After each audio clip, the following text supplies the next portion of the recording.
Hello guys, so welcome back, or just welcome in general. I'm Bella and I am a fashion history enthusiast, basically. So today we are going through the 1930s year by year, and we are going to I'm going to tell you guys the difference between each year as it goes on. So this video is entirely based on my prior knowledge, as well as fashion plates from each year. So I'm just observing fashion plates, and I've been collecting them for each year, and I just made a sort of document of the changes I can observe between year to year. And yeah, the format that I'm doing this in is actually based off of another YouTuber's format that she does her videos in. I think her channel is Lady Rebecca Fashions. I will put it up here. I love her videos. She does this kind of style videos that go through each year in a decade on the 19th century. So go check her out because her videos are great. And I'm basically doing this kind of same format, which is day wear and then evening wear. So, to give a preface on the 1930s as a decade, because I think it's definitely one of the most underrated decades and personally my favorite, the 1930s come after the 1920s, which are very kind of ambiguous in gender and boxy, and just kind of like, you think of a flapper, you think of short hemlines and revolution, and then in the 1930s it's the Depression, and the fashion becomes more feminine, hemlines drop, and Hollywood comes into the picture as a saving grace and as what everyone aspires to be in this time of hardship.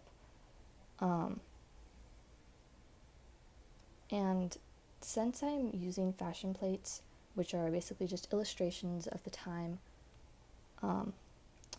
these will be based on mostly European, sometimes American, but mostly European fashions of the middle and higher class. So I'm not going to be really discussing the lower class fashions because they would have been in the same styles, but a few years behind or in different materials, and it would definitely have not been the same.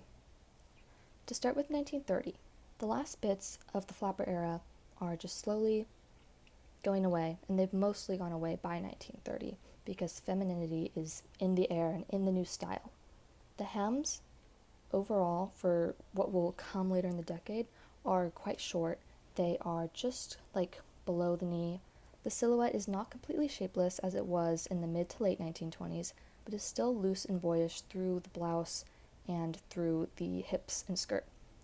It has narrowed a bit, but the hem remains wider than the up top part. The waist still sits at the high hips and is not at the natural waist yet, but it has risen since the flapper era. The waist is accentuated by a belt, a sash, or a waist seam, and usually princess seams, which are seams that go flat from the bodice to the skirt, are not being used. Sleeves are slim when present, but sleeveless options are also popular. So the sleeves are just they're there, but they're not doing anything special. Capelets are very popular as well. So they are in day wear and they are in nightwear. And they're not always like the separate pieces or like they tie in the front. They can also just be attached onto the dress. Necklines are either rounded or V-necked, usually collarless, but center or asymmetrical accents are popular, such as bows or flowers. And there is usually a lot of geometric seaming in the skirts and blouses of the era to make up of a use for pattern fabric, because patterns aren't really being used. Big florals, lace, small florals are kind of the most popular patterns of this time. So you get a lot of delicacy and special interest, or just interest in general, in the seaming, whether that be mostly at the waist, in the hips, or in the blouse. In evening wear, the hems are long, but not so much as to cover the foot. They have this kind of weird thing that comes with the transition from 1929 into 1930, which is you have like a high-low situation, and the hemlines are oddly wide just at the feet, and it's sometimes asymmetrical and sometimes not, and sleeves are oftentimes omitted for evening wear, and the bodice remains rather plain. In 1931, hemlines have dropped almost fully to the mid-calf length, while the kind of width of the hem remains like a trumpet.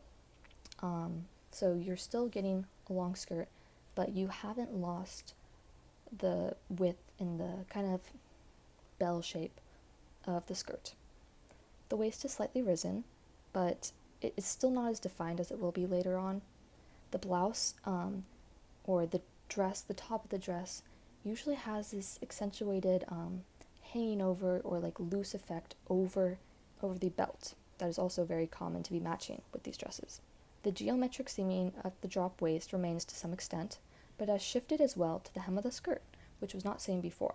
So you have special like flowy parts or pleated parts in the skirt hem that weren't at all there in 1930. Capelet sleeves are in full swing with summer ensembles, and generally sleeves stay slim again, though with flourishes at the forearm and down. Necklines are modest for day wear, lots of scoop necks, but also the occasional V and square neck. Collars come back, though as rounded ones or small pointed examples. Here in 1931 does the peplum first start, though as a matching dress and blouse ensemble with a belt over top, and it's not emphasized, it's just kind of the start of what you will see in the 1930s, which is you have a blouse and it's belted over top of the blouse at the natural waist instead of being fitted or tucked in. In evening wear, the width of the hem has subsided, but the train remains. Low backs and accents around the knee, thinner straps come into use more than ever before, alongside wide fluttery sleeves and ruffles. So in the 1930s, you're getting a lot of kind of almost slip-like dresses that are kind of an evolution of the 1920s beaded dresses, but without the beading and with more like ruffles and like fabric accents. And so you'll see a lot of bias cut dresses, you'll see a lot of slip adjacent dresses and gowns in evening wear like this that are a lot more risque and feminine than they were in the 1920s. In 1932, the hems drop kind of an imperceptible amount, really, though the seams of the skirt simplify once again from their predecessors, though not fully, of course. There's still a heavy use of seaming through the waist, low waist, bodice, and the hem as well. The waistline reaches the natural waist finally, and is still being accented with simple belts and sashes. So not only are the belts having like a clasp at the middle or a slide in the middle, it can sometimes just be a fabric belt. The general silhouette has slimmed through the hips while keeping the wider hem, but more obviously now are the shoulders being emphasized. Sleeves and neck adornments take a turn towards importance. Capelets have almost been completely switched out for puff sleeves or layered, ruffled, scalloped examples. So, as the 1930s go into like the mid and later 30s, these sleeves will become the most important part of the gown or dress or whatever. So this is the initial start of what will become a big trend of the 30s, these dramatic sleeves, which are starting small but will evolve. Additional flourishes to the basic long sleeves are added in forms of flounces at the bicep, a widening at the forearm, and buttons to the wrist, which they're not full balloon sleeves yet, but they are, becoming a little bit more interesting than they were in 1930, which was just straight throughout. Cowl necks appear alongside big collars, unlike the boring pointy ones. Big ones that cover the shoulders and down to the waist, or ruffled ones laid flat against the bust, or asymmetrical ones too. The jabot, which is a bow tied at the neck, remains popular, and asymmetry is just kind of all through this first part of the decade. You will see a lot of off to the side. You'll see a lot of like piecing off to the side. It's just really in, and I think that's sort of a carrying over the Art Deco kind of movement. In evening wear, there's also a sudden shift away from trains and length to the ankle slash calf, which is a bit higher than it was in the years before. There's a strong novelty for many ruffles and wide skirts, unlike how it had been interpreted before. So these dresses are not like the slim skirted dresses you were seeing in the years prior that were slip dresses only. These are like big kind of poofy romantic dresses, and romanticism is just such a big part of the 1930s. It's interesting that you can both get the like seductive kind of sultry slip dresses in evening wear, as well as the sort of youthful ingenue kind of puffy dresses as well. And of course these are not made out of the same fabrics. You usually have the slip dresses made out of satin, a rayon, maybe crepe or a chiffon, and usually silk, or you could probably do I said rayon already. But in these other ones, you can get a cotton, you can get silk, of course, but you're not going to be using satin really, rayon, lots of organdy.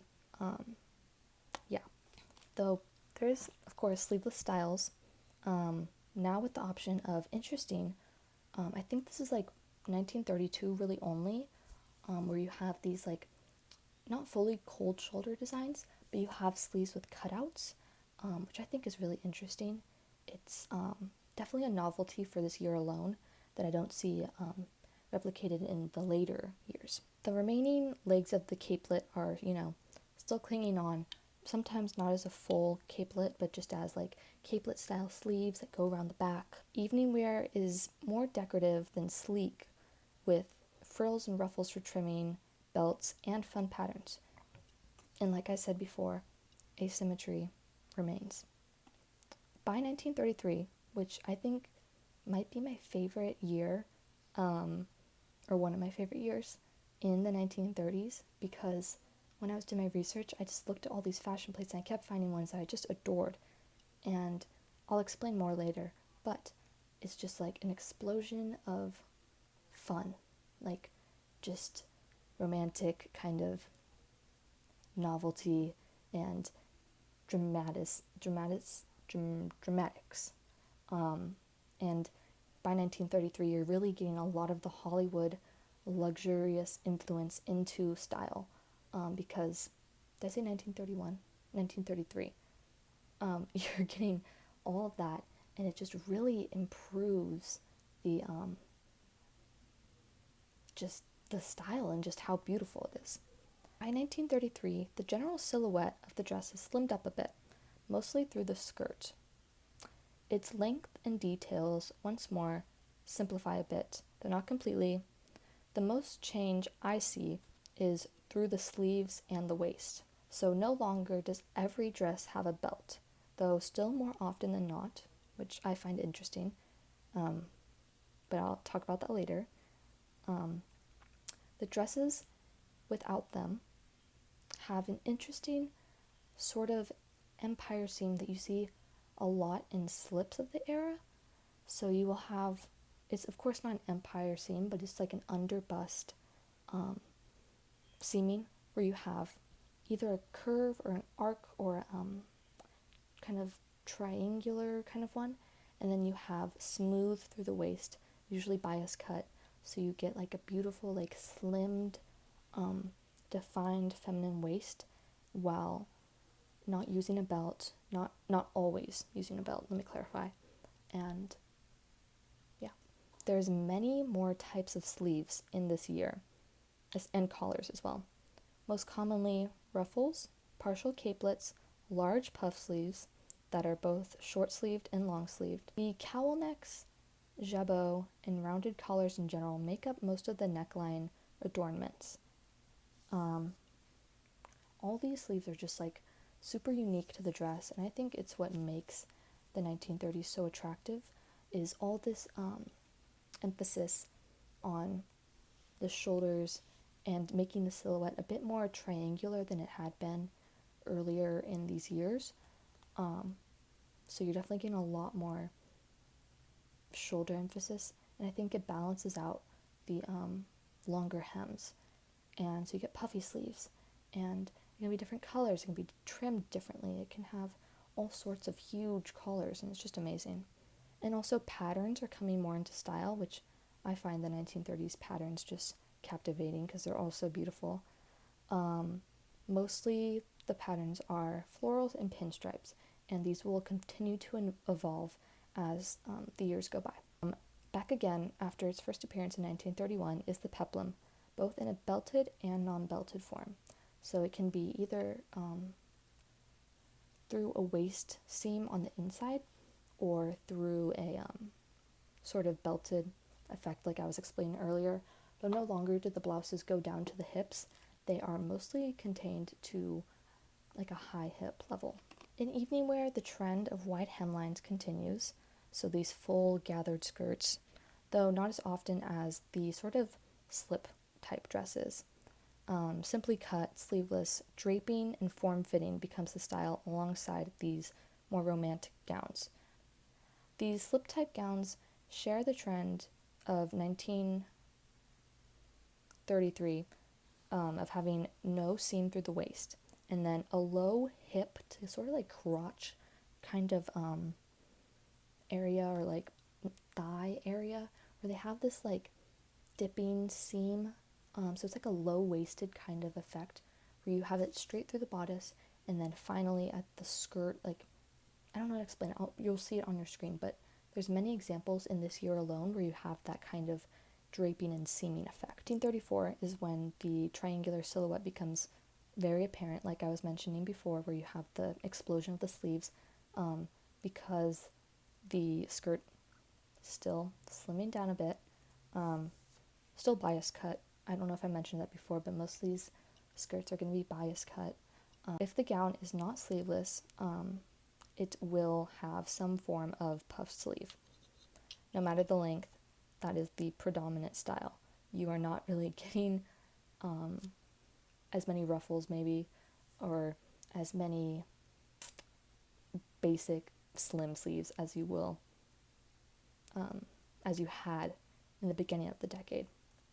The capelet lingers as an extension of the collar, and seaming of the skirt leans towards symmetry now, as is many of the details of these dresses. Belts are continued.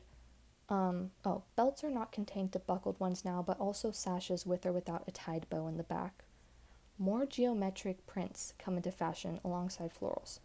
Polka dots, gingham, and bold stripes are really in fashion by now.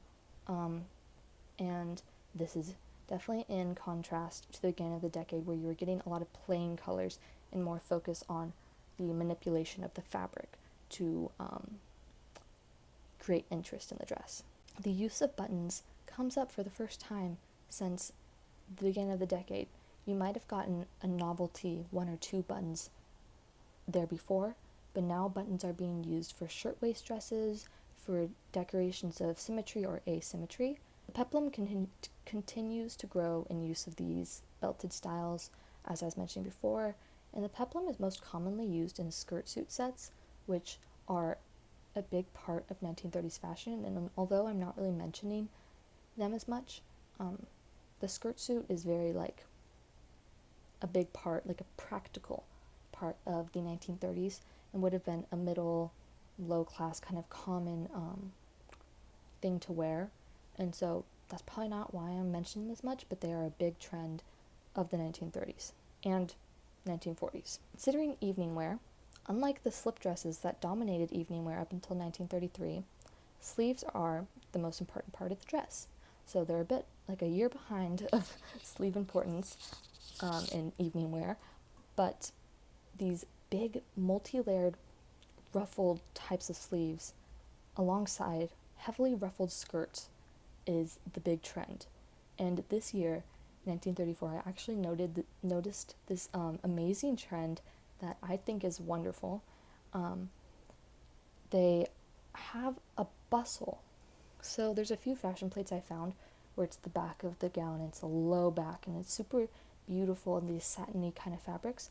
And you have, like you would see, or kind of like you would see in like the 1880s and 1870s, you have this like ruffled effect just in the back of the skirt.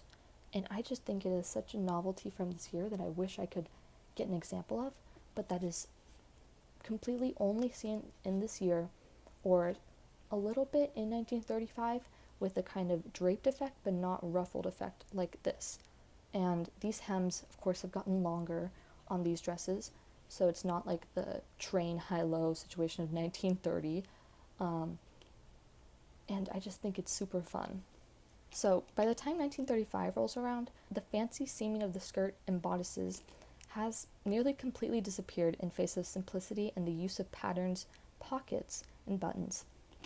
So I do want to talk about pockets because in 1935 is when they completely show up in everyday use, or not in everyday use, but in daywear use. This trend will continue off and on. I didn't really note it in my notes, but this trend continues off and on later in the decade as well. But I really want one of these dresses with pockets in the skirt. But these examples in 1935 I just found so prominent, where it can either be a matching or non-matching fabric, sometimes ruffled maybe, little two pockets in the skirts, it's contained at the skirts only. Later in the decade, in like 1937 and 1938, you will get the occasional like breast pockets, which I also found interesting but didn't note, as well as the skirt pockets. And so I just thought that was really interesting because they weren't seen before, or at least not in like a daywear dress. They were usually mainly like these front like obvious pockets were usually in like housewear dresses of the 1920s, like house dresses. Yeah, the cowl neck has completely fallen out of style, as alongside the capelet, and the jabot kind of decreases in popularity, but bows throughout the 1930s are very big hit. So it's declining, but you're still going to see it here and there. And this is in place of square necks, small collars, and the high rounded type necklines. Sleeves don't play as big as a role as they had in 1934, usually simpler and short, or puffed with an emphasis of volume at the shoulder head. And this is because sportswear is like influencing the this year specifically. I find you will find just a bit more not practical, but sporty kind of aesthetics, and so it's just like getting a little bit less romantic in the face of kind of more technical details. Stripes, polka dots, checked, and plaid fabrics are the main patterns at this point, so geometric patterns are in full swing by 1935. Belts have simplified as well. They're not really as big as they might have been in 1932, though again they're not going to go away. And buttons continue in their use, especially asymmetrically through the bodice and skirt, or just up and down like the whole dress. And yeah, more often than not is the evening gown of this era a floor-length gown with a wide skirt. Some remnants of sleeve-heavy designs remain, but the fancy seamed skirts have fallen away in place of full silhouettes that feel rather girlish and romantic. Nearly none of the belts for evening wear contain buckles or central medallions anymore, and ruching through the bust and back has come into style. And this ruching is like such a big trend that you'll see later in the decade, but I just wanted to note it here that this is where it starts in 1935, because you'll see a lot in 1940, and I just think that's really cool that you see it initially, this like kind of sweetheart neckline and then ruched all the way down. Everything slims down noticeably in 1936, and the passing trend of simply sleeved gowns has fallen away, with a new trend for shoulder emphasis, whether that be through sleeve shape or shoulder pads. Skirts are slim and simple throughout at their continued calf length. An affinity for pleating returns as well through the skirts, though with the occasional ruffle. And this pleating, I don't mean to be the knife pleating type or the like schoolgirl box pleating type. Rather, these narrow accordion pleats, or I guess um, narrow knife pleats, but not really as you will see in 1950 and 1940 with those kind of pleated types. And most of these skirts, I will note, are not gathered since they are bias cut. You will rarely see a gathered skirt in 1930 unless if it is on the hem in a sort of decorative flounce.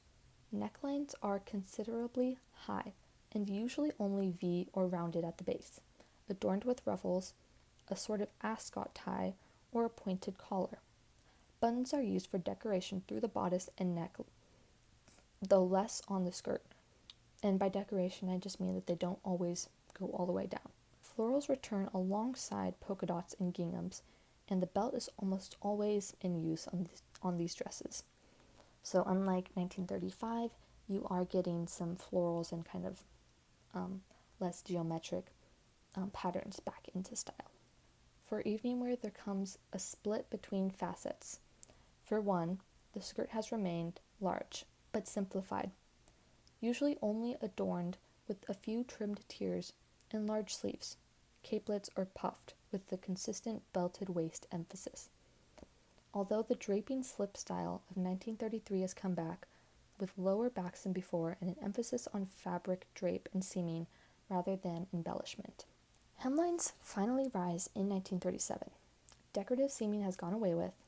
The waist is more defined than years before, and the shoulders square, or at least squarer than they had been before, where puff shoulders had been or puff sleeves have been kind of rounding out the shoulders a bit more. Padded shoulders are in style. Romanticism, as I was explaining in the sleeves, has started to decline in these later years of the decade, but it still remains. Button fronts, pleated skirts, contrasting belts, and simple small collars are in style. Novelty breast pockets are a small trend of these years, like I had mentioned before, alongside a more muted color palette. Asymmetry has nearly completely fallen out of style, and the front of the dress now is adorned by buttons, bows, and contrasting trim. A slim peplum is also quite in style, not so much flaring out at the hips as creating a definition between the waist, hips, and skirt. In evening wear, the wide skirted style of 1936 has gone out. The shape is mainly puff-sleeved with a small waist and large hem. In my opinion, they are kind of boring without decoration besides rosettes or bows or ruffles at the neck and hems. So these aren't really very different than before. And I mean,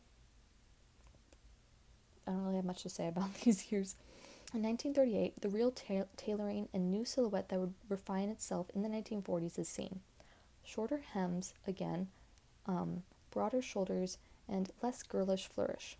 Skirts have now simplified completely into an A-line, sometimes pleated style, though narrow pleats. Gone are the pastel colors of previous years. Patterns range widely now, with an affection for vertical stripes, polka dots, medium-sized florals, and the big one, novelty prints. And novelty prints I will see a lot in the late 30s and into the 40s. And novelty prints, I think, are defined by these fun, either folk-style prints or like fun, childish kind of prints. And I will give a few examples. When there isn't any prints, however, decoration doesn't go away completely.